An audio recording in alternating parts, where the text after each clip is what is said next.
bienvenue à vous toutes et à tous dans notre émission Droit au quotidien du jour. Alors nous allons recevoir la coordonnatrice de l'aide profane qui va devoir nous dire et nous expliquer qu'est-ce qu'elles font dans leur lutte contre les violations de femmes et des enfants. Alors sans plus tarder, nous allons devoir l'approcher dans notre émission. Bonjour madame. Bonjour. Vous êtes Je m'appelle Passi Moubalama, je suis la coordinatrice de Aide Profane. Aide Profane veut dire Action de l'initiative de développement pour la protection de la femme et de l'enfant. Aide Profane a été créée en 2011. Alors, à l'époque, je travaillais comme journaliste et en tant que journaliste, j'ai fait face en fait à beaucoup de situations où j'ai fait des reportages sur la situation de femmes, la situation de violences sexuelles et des violences basées sur le genre, l'accès à la justice pour les femmes. Et pour moi, faire face à toutes ces situations, entendre toutes ces différentes histoires a été... en fait, ça tiquait un peu dans mon cœur. Et je pense que le boom est arrivé en 2011 quand j'étais partie dans un camp des déplacés à la suite de cas de violences sexuelles qui avaient été reportés dans ce camp-là. Et en tant que journaliste, je me demandais s'il suffisait seulement de couvrir ces histoires. En tant que Congolaise aussi et femme, j'ai pensé que c'était important de faire quelque chose en faveur de ces femmes et de ces enfants. Et donc, voilà, c'est comme ça qu'on a commencé, non seulement en assistant les enfants qui étaient victimes des conflits, qui avaient perdu la trace de leurs parents, mais surtout les femmes en fait, qui avaient besoin d'accompagnement et d'orientation auprès des structures de prise en charge. Merci encore une fois. Alors, dans votre élite, quelles sont les femmes ciblées? Autrement dit, quelles sont les personnes qui sont concernées par votre élite? Ce sont les femmes mariées, les femmes célibataires, femmes travailleuses, ou soit les filles mères, ou tout court les filles? Oui, alors, nos cibles, ce sont les femmes en général. Je ne sais pas dire mariées, célibataires et tout, parce que toutes les questions qui touchent les femmes nous intéressent beaucoup, parce que la mission d'Aide Profane, c'est de lutter contre les inégalités de genre dans notre société où la coutume pèse encore énormément, et on sait que les femmes et les jeunes filles en sont victimes malheureusement. Donc on essaie de travailler beaucoup avec différentes catégories de femmes, mais on a un grand focus en fait sur les femmes politiques, parce qu'en fait on pense que si les femmes accèdent à des postes de prise de décision, elles peuvent vraiment changer la situation d'autres femmes en général. Mais on travaille aussi avec les jeunes filles qui avaient été victimes de violences sexuelles et qui ont eu des enfants à l'issue des viols. On travaille avec des étudiantes, vraiment différentes catégories, surtout les plus jeunes aussi, parce qu'on pense que si on doit changer la situation des femmes, alors on ne doit pas attendre de travailler avec des femmes qui ont 40, 50 ans, mais on doit plutôt commencer avec les plus jeunes. Alors on organise plusieurs activités, par exemple au sein des écoles, où on essaie de discuter avec les jeunes filles et garçons sur la question par rapport au genre. En parlant de garçons, alors quand on travaille sur les questions des luttes contre les violences sexuelles et basées sur le genre, on ne travaille pas que sur ou avec les femmes et les jeunes filles, parce que certains hommes sont responsables aussi des violences auxquelles les femmes font face. Et donc on essaie aussi de travailler avec eux pour mobiliser la communauté tout entière autour de la lutte contre non seulement les violences sexuelles, mais les violences basées sur le genre dans notre communauté. C'est une bonne chose, mais j'aimerais un peu savoir les domaines d'intervention. Vous travaillez, vous luttez, vous menez soit votre lutte. Dans quel domaine vous êtes? Dans le domaine éducatif? Vous êtes dans des entreprises privées ou publiques? Bon, je ne sais pas, j'aimerais savoir un peu les domaines d'intervention. Oui, alors Aide Profane travaille dans 3 grands domaines d'intervention. on est dans la promotion des droits humains dans la globalité. Là, on fait plus le monitoring des violations des droits humains et le plaidoyer auprès des autorités par rapport à cette situation-là de violation. On travaille aussi sur la question de la démocratie et de la bonne gouvernance. Là, on travaille non seulement avec les femmes, mais aussi avec les jeunes, avec les femmes dans différents quartiers de la ville de Goma. On a mis en place ce qu'on appelle des forums de femmes, qui sont en fait des espaces des femmes dans les quartiers pour pouvoir identifier différents problèmes auxquels les femmes font face, mais aussi essayer de trouver des solutions à travers des plaidoyers, non seulement auprès des autorités locales, mais au niveau de la province aussi. On travaille aussi dans la consolidation de la paix, parce qu'on pense que au Congo, les femmes ont été victimes de violences sexuelles, ont été victimes des conflits. Vous vous rappellerez qu'à un moment, la République démocratique du Congo a été dite en fait la capitale de viol. Mais nous, chez Aide Prophète, nous pensons que les femmes ne sont pas que victimes. En fait, chaque jour, il y a beaucoup de femmes qui travaillent dur pour appuyer leur famille, pour la survie en fait de leur famille.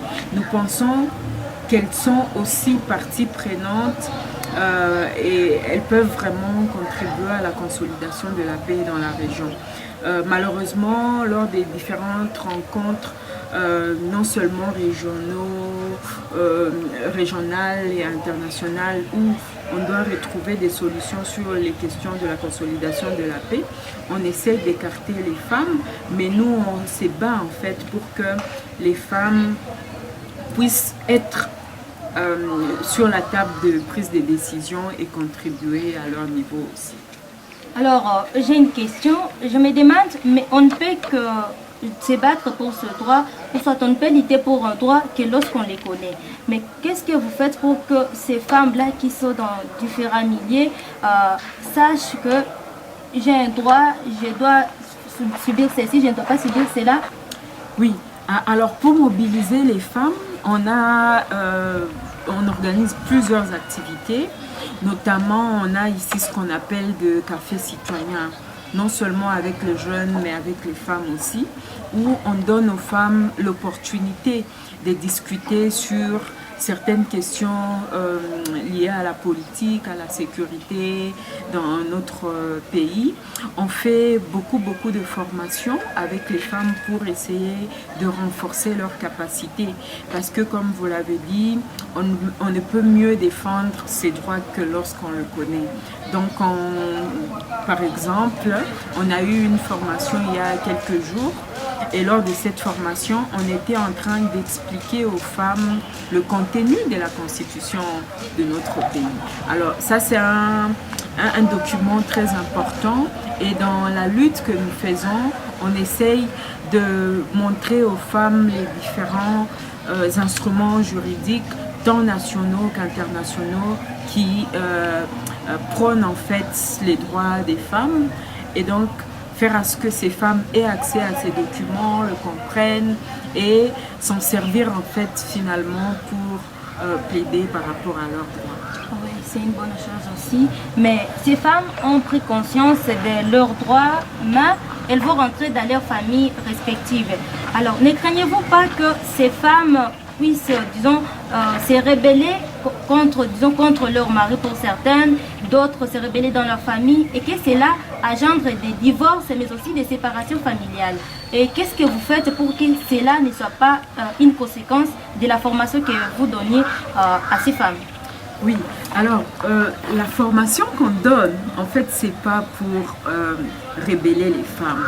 C'est juste que pour moi, la femme, la jeune fille, c'est un être humain comme tous les autres êtres humains et on a des droits. En fait, en se référant à la Déclaration universelle des droits de l'homme qui nous dit à son premier article que tous les êtres humains naissent libres et égaux en dignité et en droit. Alors ça, c'est un article très important qui en fait appuie tout le plaidoyer que nous faisons. on ne rébelle pas les femmes, mais on se dit en tant que personne humaine, elles ont des droits et elles doivent connaître en fait ces droits. Donc, pour éviter, parce qu'en fait on vit dans une communauté où les coutumes et les traditions rétrogrades, j'ai mis accent sur rétrograde, pèsent énormément. Alors on essaye de jouer avec les deux. Et c'est pourquoi d'ailleurs on met aussi un grand accent sur le travail et l'accompagnement des hommes dans ce processus. Parce qu'avec plusieurs organisations, l'erreur qui a été faite a été de se concentrer plus sur les femmes tout en écartant l'homme. Alors, on essaie de travailler avec les deux pour éviter qu'il y ait des conflits un peu plus tard, pour que les hommes ne pensent pas que les femmes connaître leurs droits, c'est se rébeller. Non, c'est pas se rébeller, mais on essaie de sensibiliser les deux, de faire comprendre, surtout aux hommes, à travers ce qu'on appelle la masculinité positive, pour qu'eux aussi comprennent pourquoi c'est important que les femmes participent dans la gestion du pays, pourquoi les femmes devaient aussi jouir de leurs droits en tant que personnes humaines. C'est vrai que c'est pas facile, il y a beaucoup de défis en faisant ce travail, mais c'est un travail de changement de mentalité.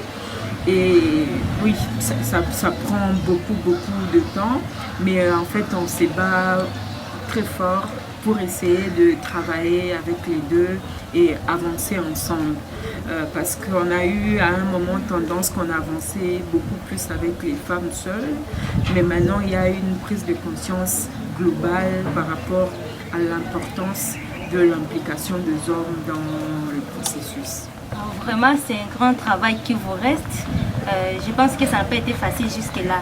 Mais j'aimerais à ce que vous puissiez lancer un message à toutes les femmes en général, mais aussi aux hommes et aux oppresseurs des femmes, pour qu'ils sachent au moins que la femme a un droit, mais aussi que les parents sachent que les enfants, filles, attaquent enfants, bien qu'elles ont, disons, un âge un peu trop bas là-bas, elles ont le droit, elles doivent apprendre dès le bas âge qu'elles ont le droit, et cela va arranger aux enfants garçons de savoir que leurs sœurs, comme leurs futures femmes, auront certains droits. J'aimerais que vous puissiez lancer un message dans ce sens-là. Oui, alors le grand message pour moi, c'est un message d'espoir en fait, pour les femmes. Je pense que le combat pour le droit des femmes a commencé depuis des années avec la conférence de Beijing et d'autres réunions et grandes conférences qui ont été faites pour le droit des femmes. Je pense qu'il y a beaucoup d'avancées et ça c'est grâce au travail de plusieurs organisations qui militent en fait pour le droit des femmes dans le monde et en République démocratique du Congo. Le grand message, c'est que nous, en tant que femmes, on ne doit pas se sous-estimer. On est des citoyens congolais, on a beaucoup de capacités et on doit essayer juste de faire travailler en fait, de montrer à la société qu'on n'est pas faite que pour la cuisine, qu'on n'est pas faite que pour le mariage, parce qu'il y a encore beaucoup de femmes aujourd'hui malheureusement qui pensent que la finalité pour la femme c'est le mariage. Je ne suis pas contre le mariage, mais je pense que en tant que femme, on peut se marier et avoir une carrière en fait. Et j'encourage beaucoup les femmes à poursuivre les études parce que ça c'est la clé pour réussir et que après il faut travailler. C'est vrai, les hommes travaillent parfois quand il faut travailler dans des domaines qui sont trop dominés par les hommes. Alors en tant que femme, on doit essayer de travailler plus pour pouvoir s'imposer en tant que telle et c'est faire confiance. Je pense que on doit essayer développer beaucoup plus nos capacités, quand il y a des opportunités, des formations et tout, d'apprendre, alors il faut vraiment le saisir. Parce que c'est vrai, il y a eu, à cause de coutumes et des traditions, un grand écart par rapport aux connaissances et tout avec les hommes, mais je pense qu'on le voit à l'école. Il y a beaucoup de jeunes filles qui sont très intelligentes et qui réussissent. Moi, je fais beaucoup confiance aux femmes. Je pense qu'on est capable et qu'on ne devait pas se décourager par rapport à ça. Aux plus jeunes filles à l'école, comme je l'ai dit, l'éducation, c'est la clé. Il faut beaucoup travailler, dépasser la peur en fait. Parce que beaucoup de femmes se disent, est-ce que je peux? Mais je pense qu'elles peuvent. Nous pouvons. On a vu des femmes qui ont réussi. Et je pense qu'aujourd'hui, au Nord Kivu, en RDC, on a maintenant des femmes que moi je peux dire des femmes modèles. Pour les hommes, oui, non, je ne devais pas oublier. Pour les hommes, je pense que les hommes, avec les femmes, on n'est pas des ennemis. On n'est pas en train de faire, on n'est pas en concurrence en fait. Je pense que les hommes doivent nous considérer comme des partenaires. Les hommes doivent accompagner les femmes dans ce processus qui est un long chemin en fait à parcourir. Moi je dis toujours, j'ai été coachée et accompagnée par des hommes depuis ma toute première carrière. Je me rappelle quand j'ai travaillé encore à la radio Grand Lac Plein Évangile. Alors toutes les personnes qui m'ont accompagnée et qui m'ont soutenue, c'était des hommes. Toutes les personnes qui me disaient Passy, avance, fonce, ce sont des hommes. Alors moi je dirais aux hommes vraiment de continuer à accompagner les femmes et je pense que cela nous aide tous. Dans notre pays à un moment, je me dis les femmes en constituent plus de 50% de la population et travailler ou prétendre qu'un pays peut se développer en mettant de côté plus de 50% de la population, c'est une grosse bêtise. Et qu'on doit vraiment travailler pour que l'économie du pays puisse être renforcée, pour contribuer à la consolidation de la paix dans la région. Ça a été non seulement un honneur, mais également un plaisir de vous recevoir dans notre émission Droit au quotidien. Et c'est par là que nous sommes en train de tirer les rideaux de notre émission de ce jour, fidèles auditeurs, auditrices, mais aussi nos chers internautes. Et nous vous remercions de votre fidélité, mais aussi de votre attention dans notre émission. Et retrouvons-nous à la prochaine occasion. À très bientôt pour un prochain numéro.